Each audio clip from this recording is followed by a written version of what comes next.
Why You're Wrong Fantasy Football Podcast. We are on episode 40 of the podcast. Nice benchmark to get to.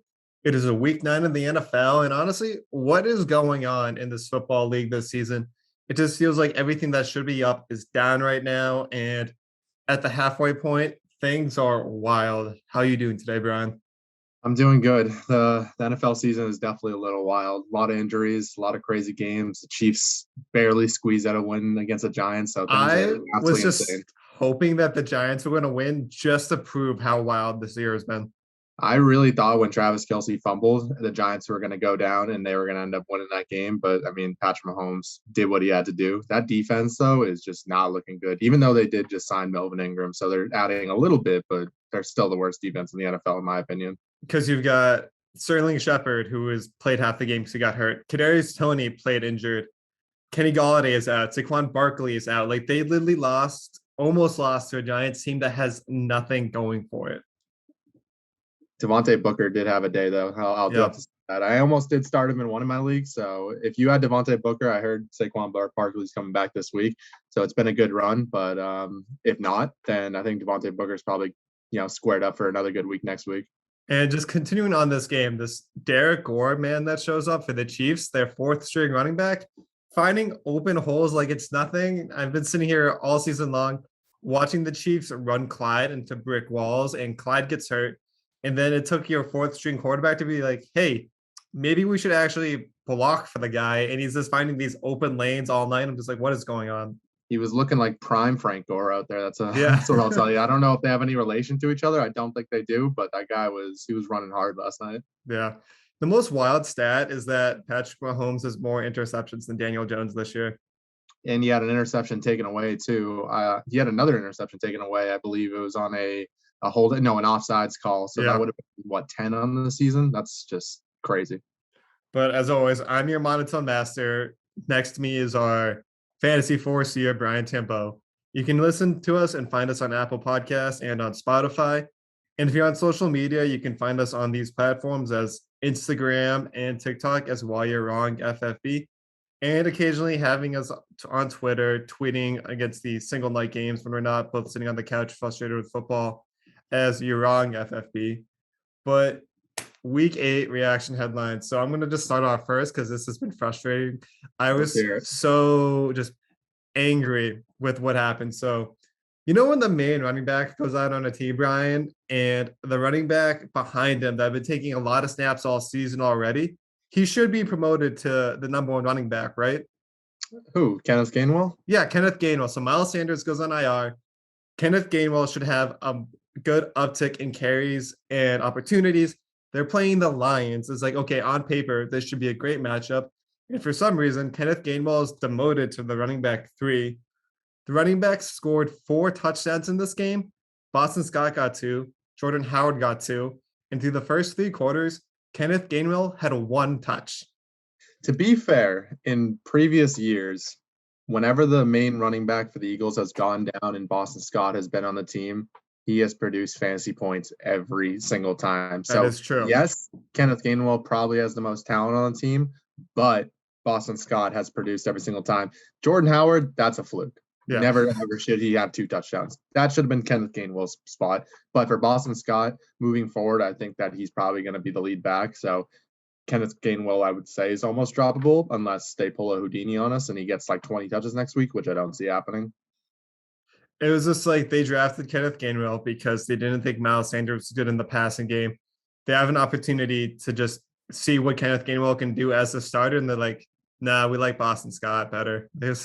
Well, I can see if game script too. If the Eagles are down in a game moving forward, assuming Miles Sanders is out for a while, if they're down in games, they'll probably use Kenneth Gainwell more in the passing offense. But when in pure rushing, when they have the lead, it's going to be Boston Scott and Jordan Howard all day. Yeah.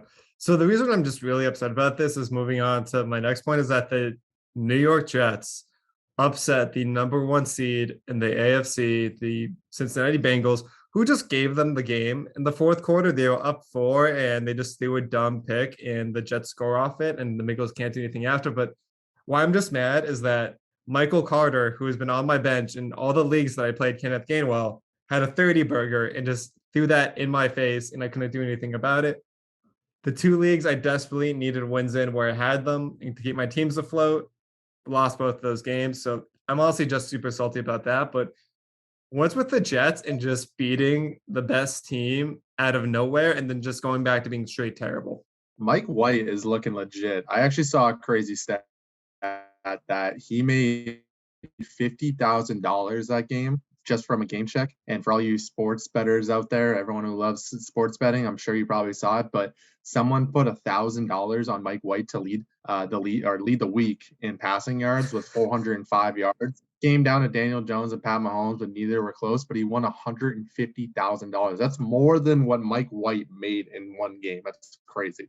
He should give some of that to Mike White. I mean, come on. He probably should. Honestly, Mike White's could be the future of the Jets. You never know. I think once Zach Wilson is healthy, he goes right back into the lineup. It's a weird phenomenon. I think Mike White played himself into getting a secured backup role somewhere else next year, though. Talk about the most generic name possible, too. Mike White. I mean, he could be a good one for a long time. Tom Brady's pretty generic, Mike White, maybe he's the face of the NFL in 10 years. You never know. Mike White wins Probably 8 not. Super Bowls. All right, let's talk about the Cardinals, though, on Thursday night.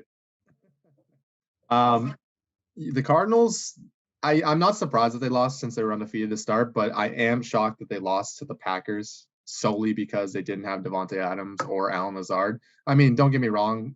Aaron Rodgers is still one of the best players of all time. I mean, should the Cardinals have won the game? Probably. Did AJ Green retire mid-play in the last play of the game? Yeah, he did.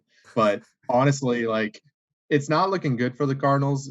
Assuming that the Rams and the Bucs are probably going to be the NFC Championship game, which I personally think it's going to be, I don't think the Cardinals do much in the playoffs. They're going to have a good regular season because they have a really easy schedule. But after watching that loss to the Packers when they merely had nothing, I don't understand how you can kind of put them in a Super Bowl contention because you literally have to go to the Bucs and the Rams, who arguably are better than both of them.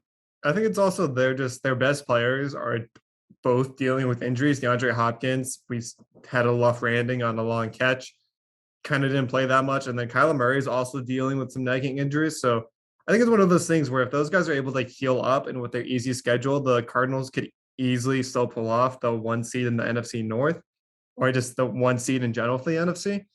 So I think it depends if they're healthy going into playoffs, then they could still really give any of the best teams a run for their money just with the way football can be. A team could win 9 out of 10 times, but it just takes that one weird game in the playoffs to throw everything off.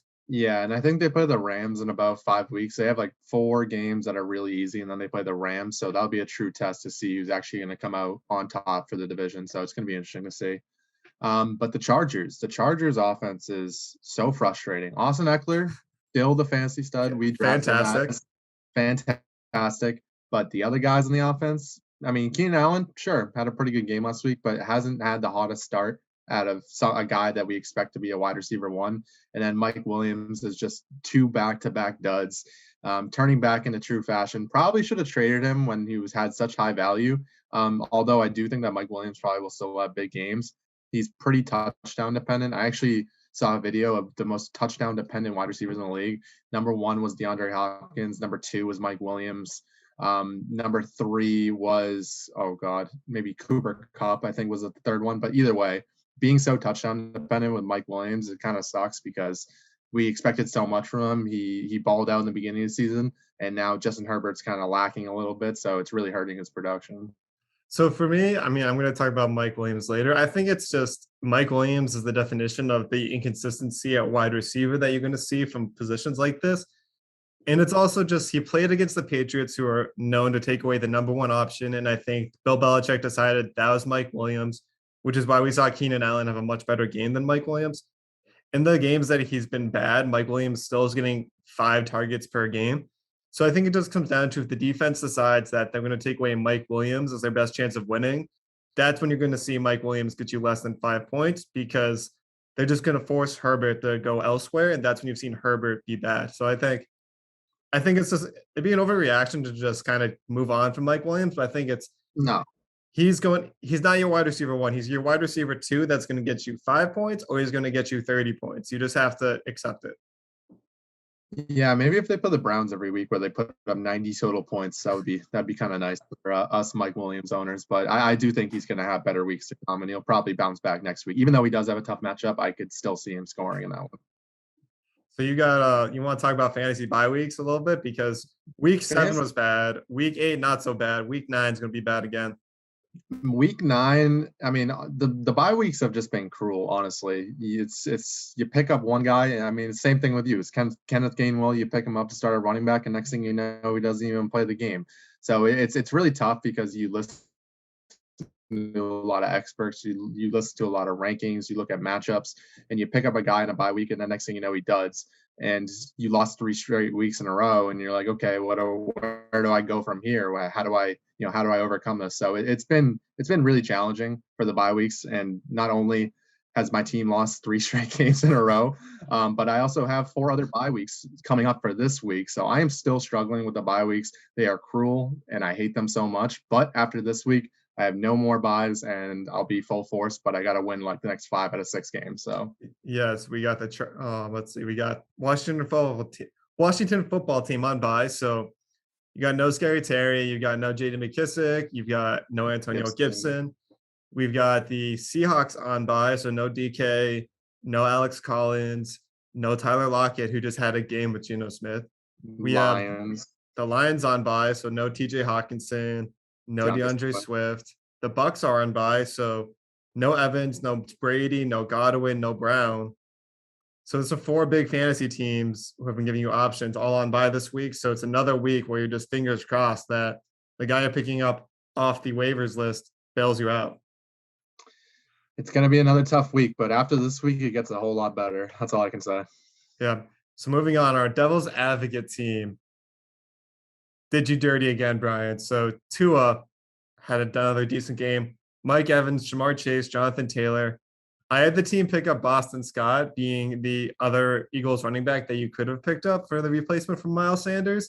Should have been Kenneth Gainwell. It should have been, but we all thought that Kenneth Gainwell was going to have the game that Boston Scott had. Zach Ertz and Melvin Gordon had another frustratingly good game, just off like a last second receiving touchdown. So this team put up 101. I just barely beat it with 104, just a few added points from Darrell Williams' game. And then even though you did win in our podcast league, the Devil's Advocate team still gave you an L, putting me at 5-3 and you at 3-5. I think you're trying to shaft me a little bit with the Boston Scott. It should have been Kenneth Gainwell. I know whatever. Should have been. We're gonna let it slide. You're the main host, so I see. It was real close, but I mean, in theory, you would have played Kenneth Gainwell over Boston Scott, right? Yes, probably. Yeah. So like, okay, I see where you're coming for here. Either way, my team won, so I'm happy about it. John actually probably put up the worst score in fantasy football history against me with less than 50 points, which is just crazy. I didn't even know it was possible to do. With the last field goal that Harrison Butker got, he got to 51 points. It was kind of funny because that field goal, John. So in our podcast league, I like to hand out little awards each week. And John saved himself from being the guy who got beat by the most points because of that last second field goal. And Jana got the body bag award for the third time this season. 51 points. John actually had a 52-point game against me in a semifinal game. So this isn't the first time John's dropped less than 55 points against me moving forward, but that's just funny. All right, to get to some news, there's a lot of news to talk about, but we got to focus on Calvin Ridley because this is a big hit to fantasy managers who drafted him highly in the second round, stepping away from football momentarily. He's dealing with some personal matters. A lot of players are reaching out in support, but in the world of fantasy, this is a really big hit for everyone that was believing in Calvin Ridley this year. Yeah, I mean, I traded Courtland Sutton for Calvin Ridley about 2 weeks ago, and I personally texted the person. I said, hey, like, this is not going to work my favor. Every time I do a trade, something bad goes wrong. Christian McCaffrey last year got hurt. Mark Andrews last year dudded. Calvin Ridley this year. It's just anyone I trade for. That's why I don't trade that much anymore, because anytime I trade for someone, something bad always happens. And I have text evidence saying it 2 weeks ago. I am the fantasy force here, so I saw it coming, but I don't know what he's dealing with, but I hope he comes back soon. We got Bill O'Brien Tambo over here. Seriously, I'm done trading in fantasy football. I'm sticking with my guys, going to the free agents, and that's all I'm rolling with. Then the Von Miller traded to the Rams is just like, guys, come on, this isn't fair. Like, what do you? It's like Yeah, Aaron Darnold was already enough for opposing quarterbacks to deal with, but now you have Von Miller on that defense too. he's getting a little bit older, and I saw that he wasn't. I don't think he was gonna resign after the season because his contract was up. So they were just trying to get anything and like whatever they could get. I think they got a second and a third round pick, which isn't too bad because he wasn't going to sign back anyways. So I mean, it was well worth the trade just to get rid of him because the Broncos aren't really going to do much anyways. Yeah, and the Rams are in a win now mode as they always try to be. The Rams are going to be that team that implodes in a few years just because of all the money they owe people, and they're not going to be able to re-sign anyone. Yeah, it's going to be pretty bad. Well, we said that too last time they were in the Super Bowl, and then they were pretty bad, and then they turned this team around, and now they're going to be Super Bowl contenders at least, but probably in the next 2-3 years they're going to be bad again. And then because of the Derrick Henry injury, who basically is off to a historic start, people who drafted Derrick Henry were talking a lot of trash, and now they're wiping their tears with waiver wire this week because Derrick Henry broke a bone in his foot. Will be out 6 to 10 weeks. That's definitely done for the fantasy season. He might come back if the Titans are in the NFL playoffs, but in response, the Titans have signed Adrian Peterson, who is just so old. And then you also have to consider into Jerry McNichols. And I was honestly surprised that they didn't try trading for a running back on a team that's not going anywhere at the moment. Like the Denver Broncos, like maybe just give away Melvin Gordon so Javonte Williams could just break out. But no, they decided to sign old man Peterson off the street.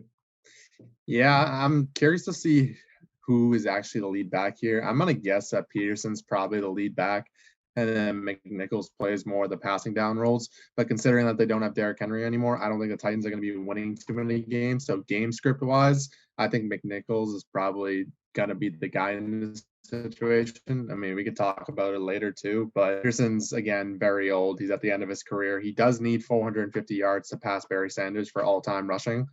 So maybe they might try to get him there, but I personally don't see it. That is something I 100% see the Titans forcing just to say they had another historic season. And just speaking of the injuries, so Derrick Henry's out. James Robinson avoids a serious injury, but is considered day-to-day, so will most likely not play this week. Jameis Winston, unfortunately, suffered a torn ACL. Taysom Hill should be the starter now, but Taysom Hill is actually in concussion protocol. So from a really bad concussion he suffered in week 5 where he had some brain damage. So it's one of those things. He's on pace to clear for this week, but it's still like one of those things where it's real dicey to consider just picking up Taysom Hill for this week if he still might not play. Sam Darnold exits the fourth quarter with a concussion, and I'm honestly not surprised with the way they were using him like a lead running back on some of these plays. Maybe I mean PJ Walker is pretty good. I think he's one of the better backup quarterbacks. So even if he does have to sit this week, I think it almost does them, something good. But then again, they are playing the Pats, and the Pats are probably gonna, smoke them 40-0 as they did with the Chargers. So whoever they end up playing, I don't think they're gonna win this game. And then we got Kyler Murray, who sprained his ankle against the Packers. But it's like one of those things where it's like he's not injured enough to not play. So it's like you're going to be forced to still play him, or maybe you can pivot to an even great matchup if you can. But it's going to be like one of those things. It won't feel good with Kyler Murray on your bench, even if he's injured or not. Yeah, I don't really know how to go about that either. I mean, Kyler Murray still could put up 30 even with a sprained ankle. I don't know how severe the injury actually is, but I'm just assuming that he's going to be fine. The only downside is that he might not rush as much, and that's kind of where a lot of his fantasy points are coming from. I think if he's still like dealing with a significant injury rolling around the next week and DeAndre Hopkins is still dealing with injury, I might pivot away to him if there's a better matchup available and I'm feeling confident in the rest of my team. But it's going to be kind of like a game time call. So just have a pivot backup ready. And Robert Tonyan tore his ACL, going to be done for the year. And then all the Giants wide receivers are hurt. They're all hurt. Even the ones that are healthy, you really can't even trust. It seems like they try to get Kadarius Toney to do everything, and he hurts himself on every single play. Yeah, I honestly couldn't name another Giants wide receiver after Sterling Shepard, Kadarius Toney, and then Kenny Golladay. I don't think I can name a single one after that. So they're going to be hurting a lot. They really need Saquon back, or else they're going to be a struggling football team. Although they only lost by 3 points last night to the Chiefs, so maybe they won't. Who knows? So here's your wide receiver core off the bat. Kenny Galladay, hurt. Sterling Shepard, hurt. Darius Lyon just came back from being hurt. Kadarius Toney, hurt. Dante Pettis, hurt. CJ Board, done for the year. So they have their wide receiver 3 and they're on their wide receiver 7 at this point. They need to get someone, or they need to sign some guy up the street because they're going to be struggling. And then we got some defensive injuries. Trayvon Diggs sprained his ankle at the end of the game versus the Vikings. Danielle Hunter tore his pec, so that's just going to make the Vikings defense even worse. Then JJ Watt is done for the season, who was pretty much battling 4 different injuries in his arm before just taking the season-ending surgery. Kind of sad because he's having a pretty decent year with the Cardinals, helping them go 7-0, but his season is done. Yeah, I mean, I think JJ Watt is coming to the end of his career anyways. So, I mean, he's been hurt more times than I can count on one hand. So it's definitely sad because he probably would have helped them with a nice little Super Bowl run. But then again, it's like they still have Chandler Jones. They still have a pretty good defense. So it's not really that big of a hit, but it is sad for all those JJ Watt, I guess, fans out there. And then we gotta end this segment with some good news, is that guys that might be coming back sooner than later. Russell Wilson had the pin removed from his throwing hand. They're going to this bye week. The earliest he could come back is week 10, and I think he's doing everything under the sun and whatever holy power he has to be back for week 10. Because being a Seattle Seahawks fan, it has been rough watching Geno Smith. I don't count this win versus the Jaguars as anything. Watching him just blow like last comeback leads and just lose games because he's not Russell Wilson has just been painful. So for us Seattle fans to have any sort of chance this season, we need Russell back and we need to go on a hot streak immediately. Yes, that is true. However, DK Metcalf has actually been really, really with Geno Smith. So if you have DK Metcalf on your team, honestly, you should be pretty happy with it because he has been balling with Geno in at least 2 games so far. And then after 2 weeks of Tyler Lockett doing nothing for your fantasy team, finally just being like, he's not going to do well with Geno. I'm going to put him on my bench. What puts up 150 and like 11 catches? Like what? Like why, Geno? Why do this to us? It's 1 game a year with Tyler Lockett. I think we didn't expect it to be with Geno Smith, but it happened to be so with him. So if you sat Tyler Lockett like Berkey, you're probably pretty upset right now. Yeah. Then other guys coming back, Chris Carson. It's kind of like mixed reviews on him because the player himself wants to start practicing again, but has not been medically cleared. Clyde Edwards-Helaire is eligible to come back. I'm not sure if the Chiefs are going to rush him back or not. David Montgomery is also going to be eligible to come back, but it's another situation where with his injury, he still might not come back as soon as he's able to. Then George Kittle and Jeff Wilson could be coming back sooner than later. George Kittle maybe this week. Jeff Wilson might get a week 10 or week 11 comeback. All these players, if they've been let go, definitely worth stashing on your bench in an IR spot if you have those available.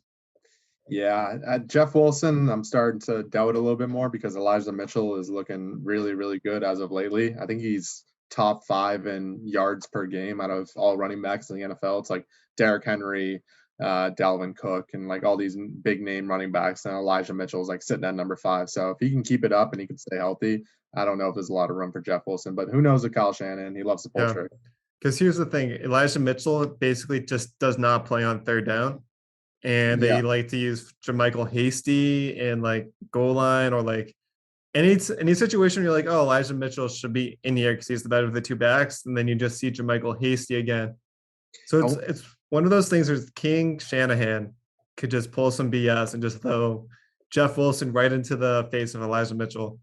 It's usually that random running back in the end of the season for the 49ers that absolutely goes off. I mean, it was Jeff Wilson last year. I'm going to give a call. I'm just going to give a quick prediction. I'm going to think it's JaMychal Hasty is going to be the playoff hero this year. I'm just going to say it now. Probably wrong, but I'm just going to go with the guess and see what happens. Okay. I saw there's actually nothing to do with any of this, but speaking of Elijah Mitchell, who people like to call Elijah Mitchell, it was during like the 2 minutes like of the halftime on the Monday night show. I can't remember the name of the anchor who does like all what happened in the game in like 3 minutes, but he referred to Chuba Hubbard as the Chuba Missile Crisis, and I just thought that's the most hilarious thing ever. That is funny. I mean, probably Chuba Hubbard's career is going to be done when Christian McCaffrey comes back this week. But then again, he might trip on like a sunflower seed and be out for like another 3 months knowing Christian McCaffrey. So we'll see. Right. So that actually is a nice like segue into, instead of going over studs and duds, I just have a Washington team football is happening segment, if you can kind of get the analogy. I got it. The fantasy reaper has just been busy this season, and this is why the NFL has felt crazy. So 12 of the top 20 running backs that were drafted have been injured or missed significant time this season. This is Christian McCaffrey, Dalvin Cook, Derrick Henry, Nick Chubb, Clyde Edwards-Helaire, Chris Carson, David Montgomery, Saquon Barkley, Antonio Gibson, Miles Sanders, James Robinson, and Josh Jacobs have all gone hurt or just recently gone hurt or have missed enough time where if you invested in one or even two of these guys, and for some people, even three, that really sucks, Matt. But if you like invested with these guys, you're not too thrilled with the way your team is looking right now. No, the main guys that are looking like good draft picks now is Austin Eckler. We were saying it all year that Austin Eckler was going to be the beast. Love Austin Eckler. We love Austin Eckler and Najee Harris too. Najee is that guy. And Alvin Kamara. If you got Alvin Kamara at the 3 spot, you're probably feeling pretty good. Like now, like out of the top 5 running backs, Alvin Kamara is really the only one left standing that you're happy with. Yes. Because Dalvin Cook in the games he's played, except for last week, hasn't been terrible. And if you were able to draft and Alexander Madison and got those in between games, you were fine. But if all you had was Cook and you weren't able to get Madison, you have not been filled either. No, it's been a tough year for a lot of fantasy RBs, especially because the RBs were so low going into the season. All these injuries just making it that much worse. And then it's not even just even pass catchers in the top half were struggling. AJ Brown, until last week, had been struggling at wide receiver. Stephon Diggs is like wide receiver 24. Allen Robinson has been the biggest bust of the fantasy football season, sitting at wide receiver 60. Calvin Ridley was disappointing even without the unfortunate personal injuries he's going through. Darren Waller is the tight end 9 on the year, which is not okay with where people invested their draft capital into Darren Waller. And George Kittle has been injured. Basically what I'm trying to say is half the top picks have either been injured, underperformed, or busted already this season. Yeah, I think AJ Brown and Stephon Diggs are the only two that are actually going to emerge and be pretty good for the rest of the season. But Allen Robinson, that guy, I just feel bad for him, honestly. It's not his fault. It's not his fault. It's Justin Fields just doesn't throw him the ball, and when he does throw him the ball, it's overthrown. It's kind of like Odell. Odell has just been overthrown, hasn't been looked at this season. Like it's almost like Odell's like irrelevant for fantasy football, and he's irrelevant for normal football too. So it's sad for Allen Robinson owners because he had such high hopes with so many targets last season. Justin Fields comes in and never gets the ball anymore. So with all these guys out, like someone has to be scoring points. So it's like there's the new man up mentality. NFL is actually also happening with fantasy. So at running back, a guy that we both avoided because of the unknown and the way their team likes to manage him. You talked about him last week, but Jonathan Taylor, the running back 2, averaging 17.2 points per game. Najee Harris is the running back 5, averaging 17.7 points per game. And then Cordell Patterson, converted wide receiver to running back on the Atlanta Falcons, is the running back 9 on the season, averaging 16.9 points per game. Has never come close to this kind of production at all during his entire career. And now that the Falcons have literally no one, he's one of the most relevant fantasy players you were able to pick up off the waiver wire for this season. It's such a cheat code too because he can be put in at wide receiver as well. So if you got Cordell Patterson, you picked him up when he started doing his emerging boom that he had. I mean, you should be feeling pretty good, and especially with Calvin Ridley going to be away from football for a while, I can't see why Cordell Patterson isn't going to keep this up. And it's like there's always one player each year where you see him have a good game and you're like, okay, he's just a gadget player. That's a freak thing. It's not going to happen again. And then he does it a second time and you're like, okay, two times, that's enough of a coincidence where it's like, he does it a third time. And then he does it a third time and you're like, and then he's already on someone's team by then. And it's just like, you look back at it, it's like everyone in the league had the chance to pick him up and no one did. And no one can understand why he continues to keep doing well. And that's Cordell Patterson. He's like the James Robinson of last year, I'd say. And I also want to bring up a point that remember when Taysom Hill was once a what was he, a running back, and you could put him in as your running back slot? No, Or he was a tight end that you could he was play a at tight tight end, end. and you can put him in at quarterback. I remember I did that in my ESPN league, and he had a quarterback in my tight end slot. It was awesome. It was probably one of the best weeks I've ever had. They corrected that after the first week, but he put up 20 points as a tight end, which is real good. Yeah. And then a wide receiver, we knew he was going to have a good year. We're both kicking ourselves because we weren't able to acquire him in our drafts. Cooper Kupp is the wide receiver one, averaging 22.9 points per game. Jamar Chase, who the entire NFL media was down on right before draft day, wide receiver three this year, averaging 17.5 points per game. And then the man who's been made of glass, has never played a full season, has always disappointed fantasy managers every single year until this year. Deebo Samuel, wide receiver four, averaging 18.9 points per game, if not more, if he just had an extra yard last week. Deebo Samuel is probably the luckiest fantasy football player or luckiest football player out there. All he does is just catch long touchdowns, and that's all he does. And that's where most of his fantasy points have come from. I mean, I'll give him credit where it is. He is a good football player, but at the same time, you do have to be a little bit concerned that most of his touchdowns and most of his fantasy points come from a 80-yard touchdown or a 70-yard touchdown. And it's happened more than once this season. And he's also a player that can just be super quiet in the first half, get 5 points, and for some reason end the game with 30. He very much feels like Tyreek Hill light, where it's almost just like at any given time, this man can just catch an 80-yard touchdown. He's probably the most secure 49ers player, I would say, in the entire team. I mean, Elijah Mitchell's banged up, but it's just sad. It's insane to say because it's like game script. Okay, like everyone knows that Deebo Samuel is going to get the ball, and then at the end of the game, it's like every single option, one catch, 5 yards, and then Deebo Samuel, 10 catches on 11 targets for 200 yards and 3 touchdowns and a whole lot of pain. It's sad. And then at tight end, we got Dalton Schultz, who has been basically sucking up the CeeDee Lamb breakout by being his own breakout tight end, averaging 10.2 points per game. Dawson Knox, tight end 6, averaging 11.9.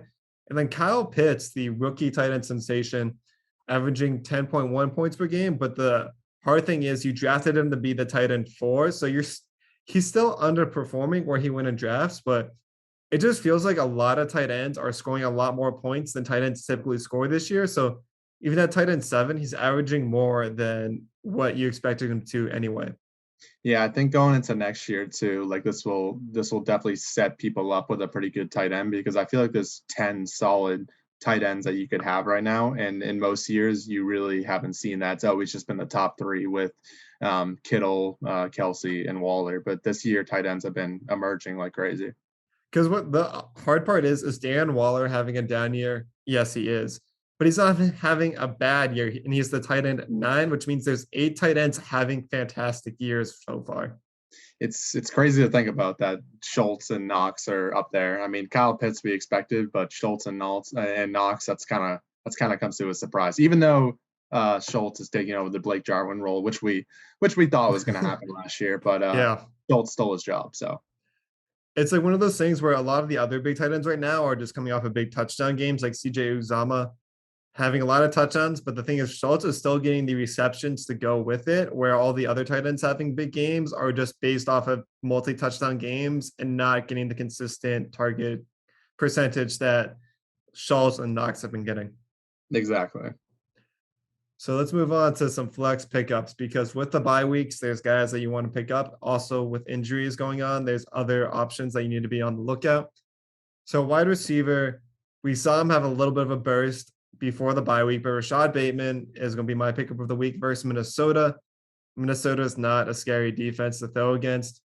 And with his emergence, Lamar Jackson has 2 targets, and he's getting the same amount as target share as Hollywood Brown is. So Rashad Bateman could be in for a second half breakout season. He got 3 catches for 80 yards last week, as in the week before the bye. So he could be in for a little bit more of an increase this season as time goes on. I can see that. And then my other option is Russell Gage versus New Orleans. Now, Russell Gage has been very disappointing this season, but this is primarily with Calvin Ridley stepping back. Russell Gage is now the number 1 wide receiver for the Atlanta Falcons. So whether you like it or not, he's going to see an increase in volume.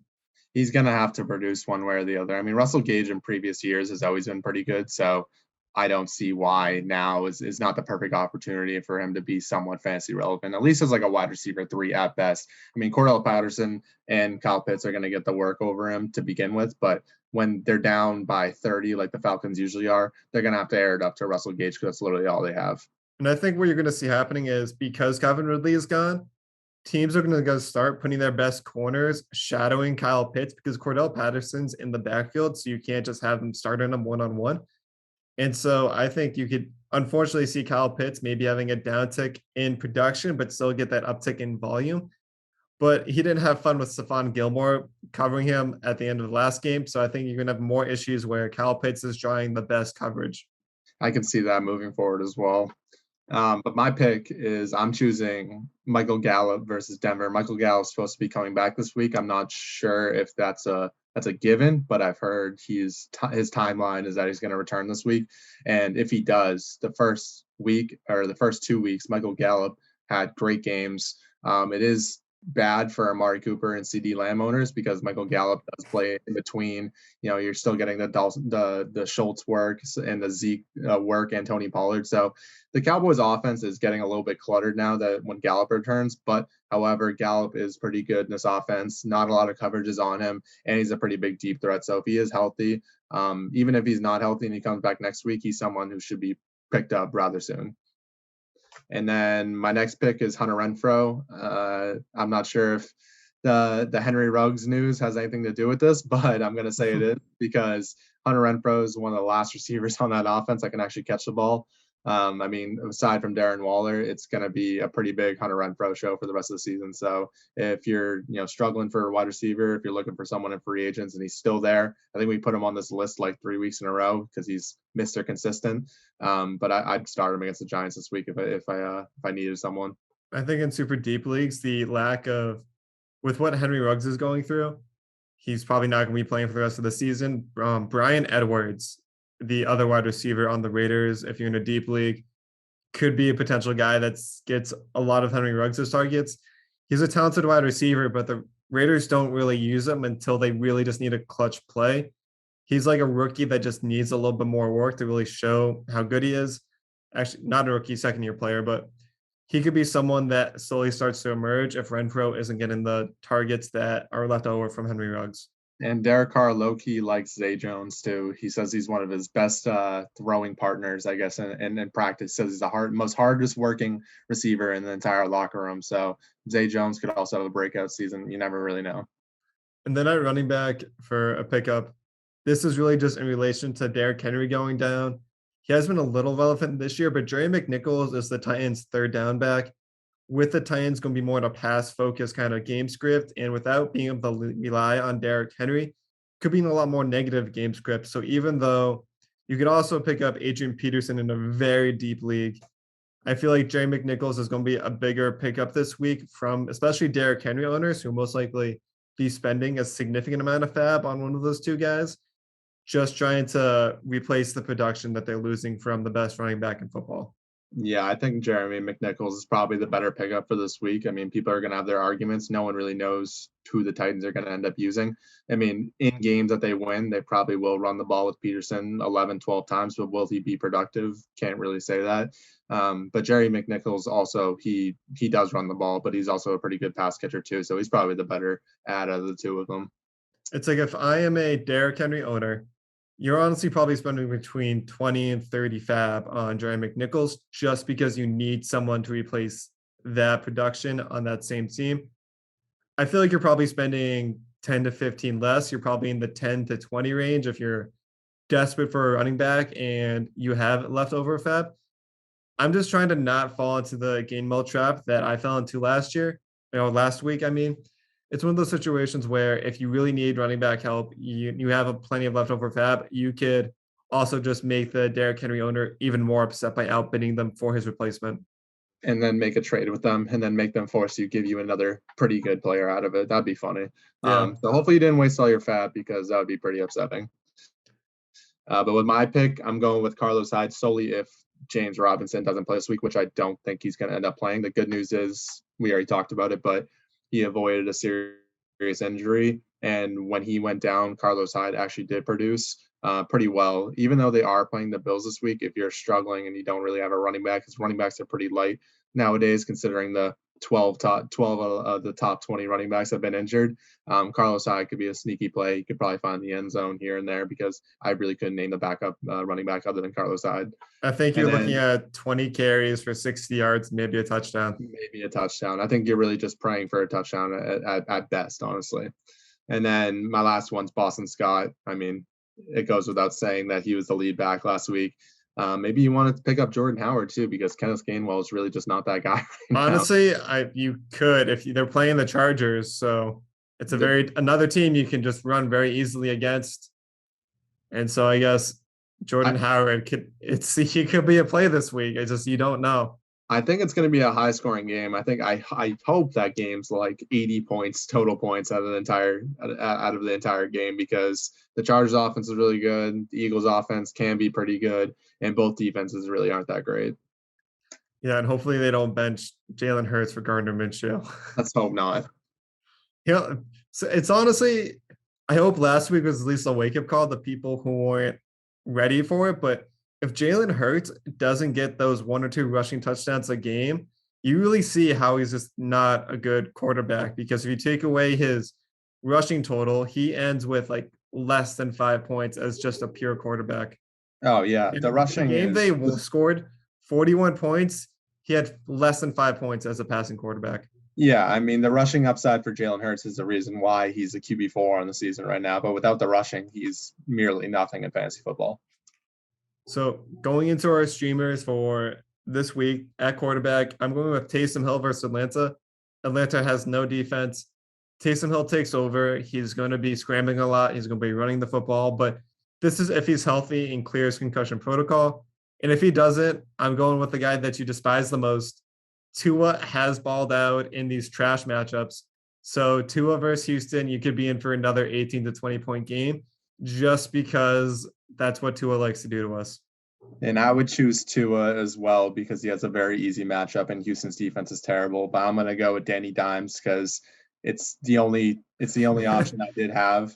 I'm not really sure who he's playing because I wrote down the wrong team. However, you have Danny Dimes versus the New York Giants. Versus the New York Giants. He's playing against himself because he has no receivers to throw to. So that's what he's going to do. He's going to throw it off the center's helmet and he's going to catch it and he's going to run.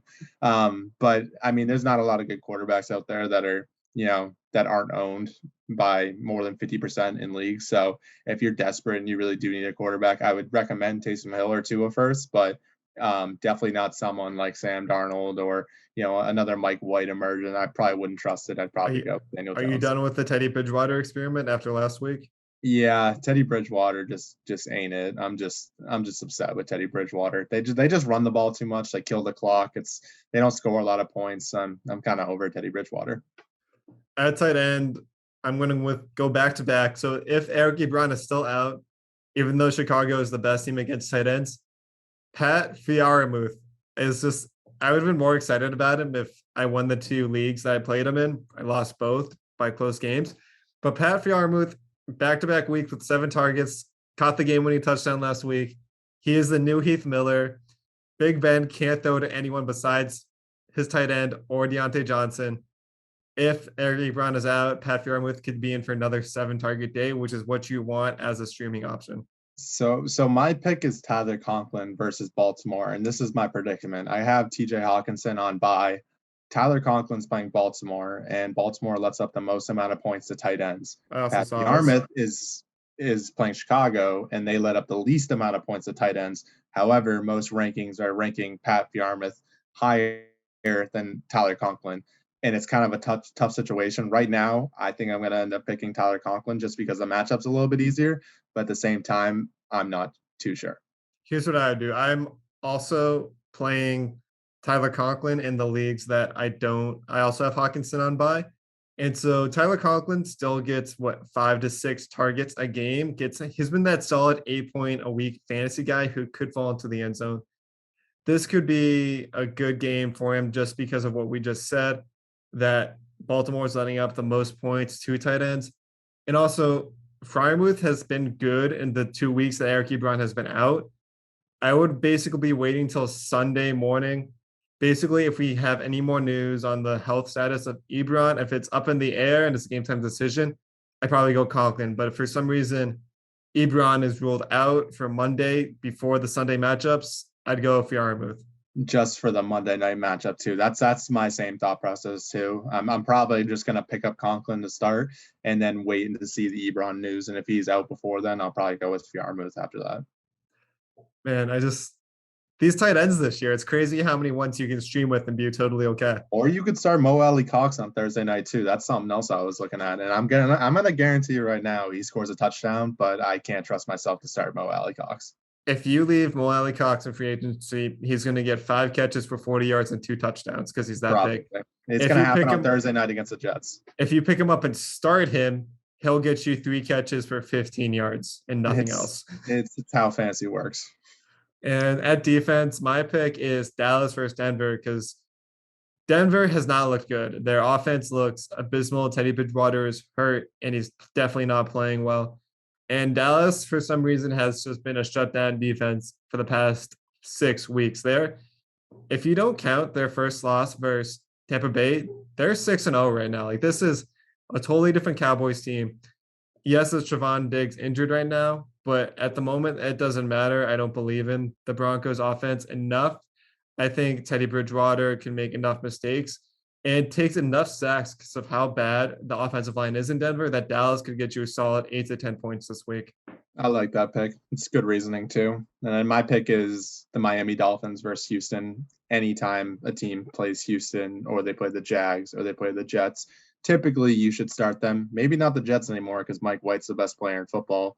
But I think Miami probably should win this game, even though they did lose to the Jags. I still think David Mills will probably have a lot of turnovers, maybe 2 picks, a couple sacks. They'll probably be in the 8 to 12 range regarding that they don't have any touchdowns.